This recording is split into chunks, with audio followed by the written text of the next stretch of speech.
धन्यवाद उपसभापति महोदय। मैं वित्त मंत्री जी जो एप्रोप्रिएशन बिल 2026 लेके आई है उसके पर अपने विचार रखता हूं। माननीय उपसभापति महोदय, संविधान के आर्टिकल 114(1) और आर्टिकल रेड विथ आर्टिकल 115 जो प्रावधान संविधान ने दिए हैं उसके मुताबिक जो एप्रोप्रिएशन बिल आया है और उसमें वित्त मंत्री जी डिमांड ऑफ ग्रांट्स लेके आई है 2,81,000 crore and odd. Demand of grants माने पूरक ग्रांट मांगने के लिए वित्त मंत्री जी इस गृह के सामने आई है। मैं देख रहा था 18, 32 एंड 43 माने 18, 32 एंड 43 ग्रांट्स टोटल है, पर कुछ में रिपीट होती है, कुछ में ओवरलैपिंग होती है और इसलिए अगर प्रैक्टिकली देखें तो देयर आर 61 ग्रांट्स। मैं सबसे पहले वित्त मंत्री जी जो 57,038.48 करोड़ जो लेके आई है, बहुत बड़ी राशि है ये। और ये राशि वित्त मंत्री जी इसलिए लेके आई है कि उनका कहना है माननीय उपसभापति महोदय कि ये अमाउंट मुझे इसलिए चाहिए, ये है इकोनॉमिक स्टेबलाइजेशन फंड। और वित्त मंत्री जी का कहना है कि मुझे इसलिए चाहिए कि कुछ अनएक्सपेक्टेड ऐसी चीजें हो रही है, हमारी सप्लाई चेन अनएक्सपेक्टेड डिस्टर्ब हो रही है, एलपीजी की दिक्कतें आएगी, इनको स्टेबलाइज करने के लिए इकोनॉमिक स्टेबलाइजेशन फंड मैं लेके आई हूं, ये वित्त मंत्री जी का कहना है। नहीं उपसभापति महोदय, इतनी बड़ी राशि माने 57,000 एंड ऑड करोड़ आपको लाना पड़ रहा है। आप कहोगी कि आप लोग कहते हो कि एलपीजी का दाम नहीं बढ़े, देखनी सरकार नहीं करती इसलिए हम कर रहे हैं। Sir, this crisis are man made crisis, I am sorry to say. हमारा संविधान जब बना उस वक्त बहुत चर्चाएं हुई थी। हमारे संविधान ने उस वक्त कहा था हमारा देश किसी और देश की राजनीति में कभी भी हस्तक्षेप नहीं करेगा। हमारा संविधान बना तब उन महान आत्माओं ने कहा था कि हम नॉन अलायंस रहेंगे, हम किसी दो के झगड़े में हम पक्षकार नहीं रहेंगे।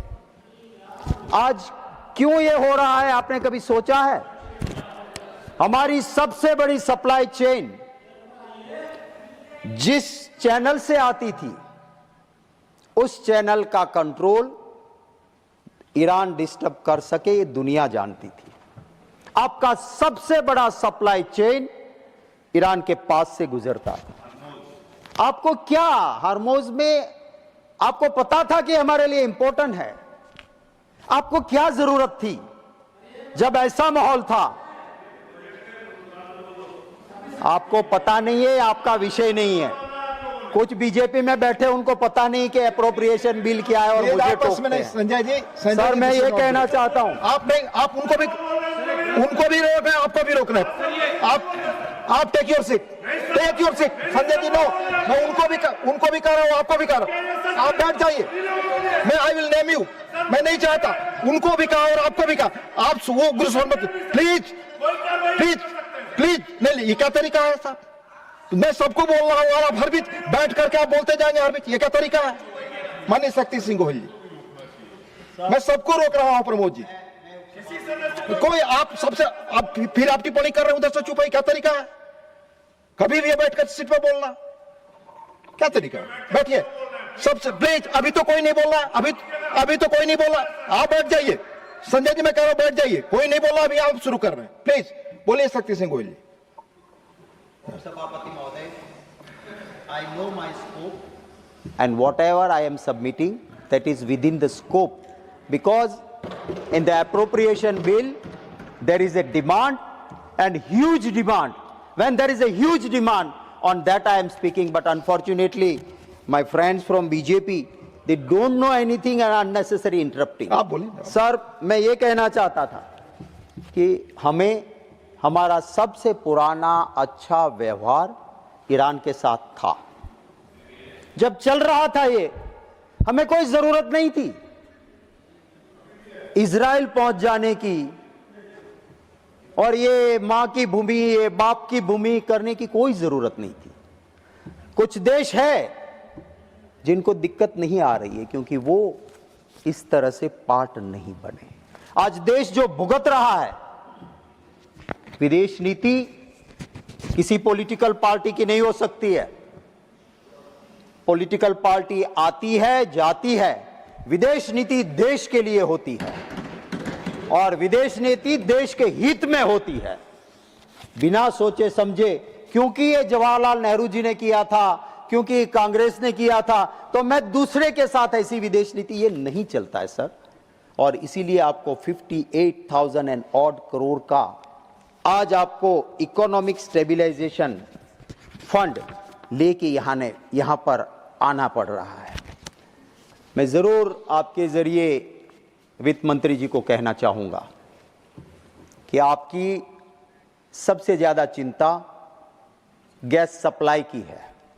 आपने 58,000 करोड़ रखा है, उसमें से एक प्रावधान आप ये भी कर लीजिए, क्योंकि कोई नॉन बायोलॉजिकल एक साइंटिस्ट ने कहा है कि नाली में बर्तन ऊंधा करो, उसमें छेद करो मित्रों, और उससे गैस निकलता है और चाय का ठेला लग सकता है।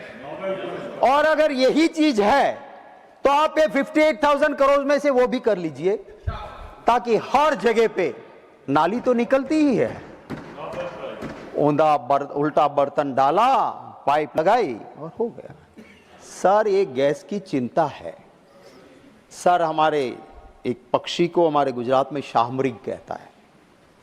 जब कोई पीछे लगता है तो वो अपना सर रेत में डाल देता है, वो मानता है कि मैं किसी को नहीं देखता हूं इसलिए कोई भी मुझे नहीं देखता है। ऐसी नीति सरकार ना करे। आप ये कहेंगे, मंत्री जी कहते हैं कि ये गलत कांग्रेस वाले बोल रहे हैं, गैस सप्लाई की कोई दिक्कत नहीं है।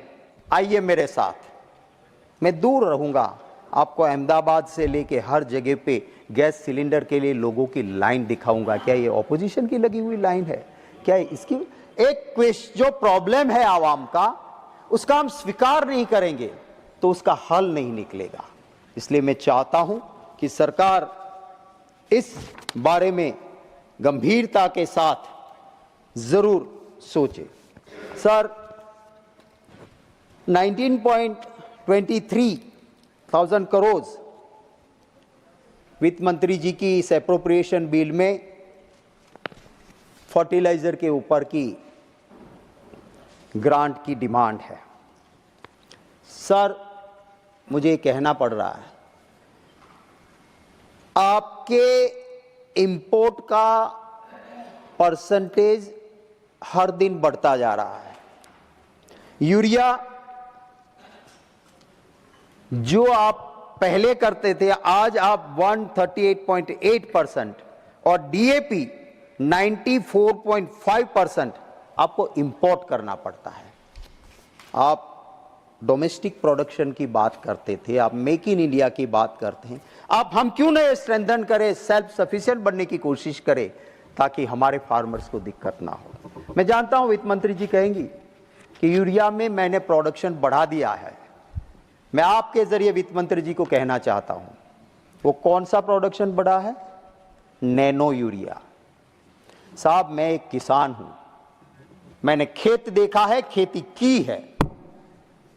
किसान अपनी जमीन के लिए उससे बेहतरीन साइंटिस्ट और कोई हो नहीं सकता है। जब देश का किसान कहता है कि नैनो यूरिया हमें रिजल्ट नहीं देता है, हमें नैनो यूरिया नहीं चाहिए, हमें प्योर यूरिया चाहिए, ये सरकार कहती है कि no, compulsory nano urea use करो।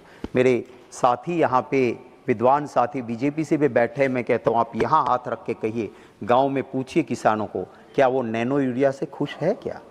और कंपलसरी, अगर नैनो यूरिया अच्छा है तो आपको ये सर्कुलर क्यों निकालना पड़ता है? कोऑपरेटिव सोसाइटीज को ये कहते हो कि आपको अगर डीएपी चाहिए, आपको एनपीके चाहिए, कंपलसरी ये नैनो यूरिया ले जाओ। सर, ये किसानों पे एट्रोसिटी है। मैं मंत्री जी को जरूर कहूंगा कि आप इसके ऊपर ध्यान दें और कहे। वित्त मंत्री जी जेएनयू में पढ़ी हुई है, आम नागरिक की चिंता करने वाली वहां से शिक्षा मिलती है, ऐसी यूनिवर्सिटी में ऐसे पढ़ी हुई है। मैं उनकी मंशा पे डाउट नहीं करता हूं, पर और सभी डिपार्टमेंट जब आपके पास डिमांड लेके आते हैं, then you have a control on it. In a small state like Gujarat, I had handled finance department.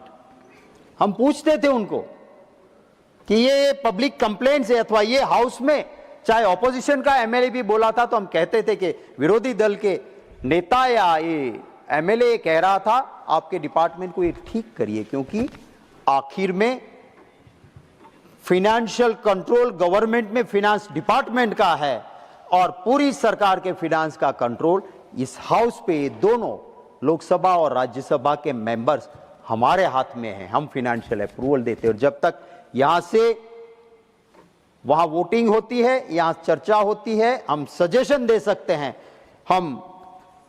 ये हमारा अधिकार है। इसलिए मैं वित्त मंत्री जी इसको पॉजिटिव लेगी, मैं इसका एक सजेशन देना चाहता हूं। आप इतनी सारी डिमांड लेके आए हो, सेकंड सेट ऑफ डिमांड से आए अप्रोप्रिएशन में।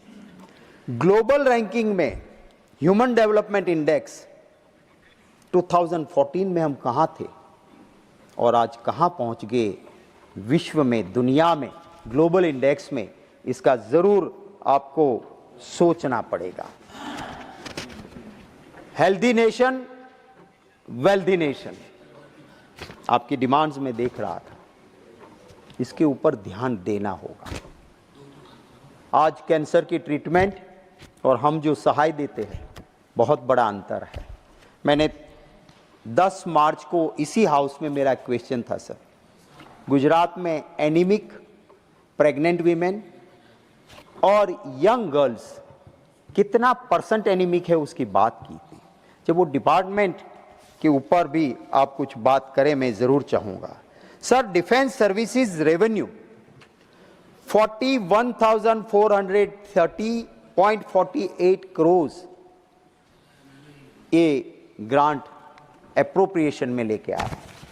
वित्त मंत्री जी, हम आपको पूरी तरह से समर्थन करते हैं। डिफेंस में जितना भी पैसा चाहिए आप लेके आइए, वी आर विथ यू, हम आपको सपोर्ट करते हैं। हम आज अगर चैन की नींद सो सकते हैं घर में, पूरा देश तो ये इसलिए कि सरहद पे मेरा जवान खून पसीना बहा के भी सरहदों की रक्षा करने की तैयारी रखता है, इसलिए हम सो सकते हैं। मुझे खुशी होती कि आप R&D में भी पैसा डिफेंस सर्विसेज में लेके आते। डिफेंस में आपने सिर्फ रेवेन्यू में बढ़ाया, रेवेन्यू के लिए आपकी एक्स्ट्रा डिमांड है। हमारे जो दुश्मन है, चाइना है, पाकिस्तान है, आप देखिएगा चाइना का रिसर्च एंड डेवलपमेंट, आप जीडीपी के साथ, क्योंकि उनका जीडीपी तो बहुत बड़ा है, उनके साथ मैं आपको ये नहीं कहता हूं, पर कम से कम उनका R&D का जो बजट है और हमारा बजट देखिए। मैं आपके जरिए वित्त मंत्री जी से कहना चाहता हूं, जब डिफेंस सर्विसेज में 41,430 करोड़ का आप रेवेन्यू में डिमांड लेके आए हो, तब मुझे आपसे कहना है कि आप ये भी पर्याप्त नहीं है। मैं डिफेंस कमेटी का मेंबर हूं, कमेटी की बातें यहां नहीं करूंगा, पर मैंने देखा है कि जो फोर्स में जगह खाली रहती है उसकी असर क्या होती है?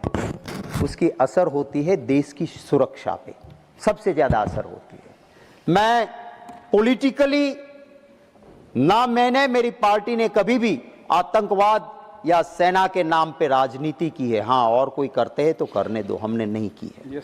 हमने हर वक्त सरकार को मदद की है। सर, पहलगांव में हमला हुआ, और जब सर पहलगांव में हमला हुआ उसके बाद एक फौज के एक ऐसे अफसर जिन्होंने आरआर सेक्टर में बहुत अच्छी तरह से सेवाएं कारगिल के वक्त दी थी, ऐसे जनरल जीडी बख्शी साहब ने कहा आक्रोश के साथ पहलगांव के हमले के बाद कि ये वही आरआर सेक्टर है जहां मैंने सेवा दी थी। आतंकवादी हमला हुआ, इसकी वजह कोई है तो यह है कि आरआर सेक्टर में मैं जब था तब एक सेक्टर में मेरे पास जितनी सेना थी, आज उतनी सेना में 2 सेक्टर उनको देखना पड़ रहा है। उतनी ही सेना से 2 सेक्टर। और जब ऐसा होगा तो आतंकवादी को घुसने का रास्ता जरूर मिलेगा। ये मेरे लफ्ज नहीं है, मेरे पास उनका वीडियो है। वो इस देश के एक जांबाज अफसर जिसने सरहद पे लड़ाई लड़ी है, उनकी ये चिंता है। मैं वित्त मंत्री जी से कहूंगा कि आप इसकी चिंता करिए। वित्त मंत्री जी, मैं उपसभापति महोदय के जरिए आपसे गुजारिश करूंगा कि कुछ चीजें, मेरे गुजरात में एक लड़का यंग देश की सेवा के